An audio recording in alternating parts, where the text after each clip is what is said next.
ये वीडियो देखो। कैसा है तू और हमारा देश कैसा है? वैसा ही जैसा आप छोड़ के गए थे। यानी कि हम अभी भी अंग्रेजों के गुलाम हैं? नहीं, अंग्रेजों से तो हमें 1947 में ही आजादी मिल गई थी। अच्छा, तो अब तो हमारे अपने लोग देश चलाते होंगे ना? हाँ, तब तो देश काफी आगे बढ़ गया होगा। जब हमारे अपने लोग देश चला रहे हैं तो गरीबी और भ्रष्टाचार का तो नाम ही नहीं होगा। सबको बराबर हक दिया जाता होगा, किसानों और मजदूरों का अच्छा ध्यान रखा जाता होगा ना? नहीं, ऐसा तो कुछ नहीं है। तो कैसा है बताना मुझे। कैसे हमारे अपने नेता, हमारे आजाद भारत के नेता, 100 साल हो गए मुझे गए हुए, बताना। हमारे अपने नेता वो तो अपनी जेबें भरने में लगे हुए हैं। आने वाली 7 पीढ़ियों को नहीं बल्कि 700 पीढ़ियों को ना कमा कर खाना पड़े उस चीज के इंतजाम में लगे हुए हैं। तो तुम लोग क्या कर रहे हो और हमारे देश का युवा क्या कर रहा है? हम लोग तो इंस्टाग्राम पर रील्स देखने में बिजी हैं।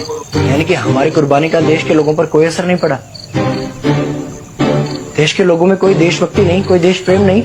नहीं, ऐसा नहीं है। आपके लिए और देश के लिए बहुत प्रेम है भारत के लोगों के दिलों में। हर 15 अगस्त और 26 जनवरी को तिरंगा फहराते हैं, पूरे जोश के साथ भारत माता की जय बोलते हैं और आपकी डीपी भी लगाते हैं। और भारत और पाकिस्तान के क्रिकेट मैच के दौरान तो हमारी देशभक्ति पीक पर होती है। तुम इसे देशभक्ति समझते हो?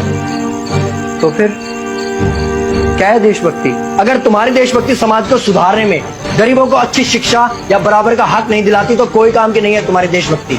भ्रष्ट नेताओं और सरकार के खिलाफ आवाज उठाओ, लोगों को एकजुट करो।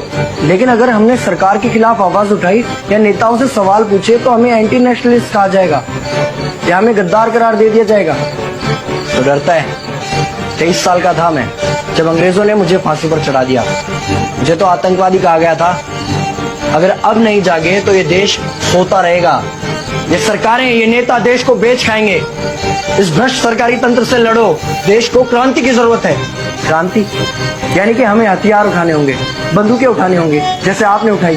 नहीं, हमारी क्रांति विचारों की थी। जब अंग्रेजी हुकूमत ने हमारी आवाज नहीं सुनी तो हमने और जोर से आवाज लगाई और अपने विचार रखे। और क्रांति केवल सत्ता को बदलने तक सीमित नहीं है बल्कि इस भ्रष्ट अन्यायी तंत्र को जड़ से उखाड़ कर फेंकना है। पर ये होगा कैसे? संविधान नहीं। अपने आसपास से शुरुआत करो। जो भी तुम्हें भ्रष्ट नजर आए उसके खिलाफ आवाज उठाओ, एक्शन लो। तुम्हारे टैक्स का पैसा नेताओं की जेब में जा रहा है, मोदी का हिसाब मांगो।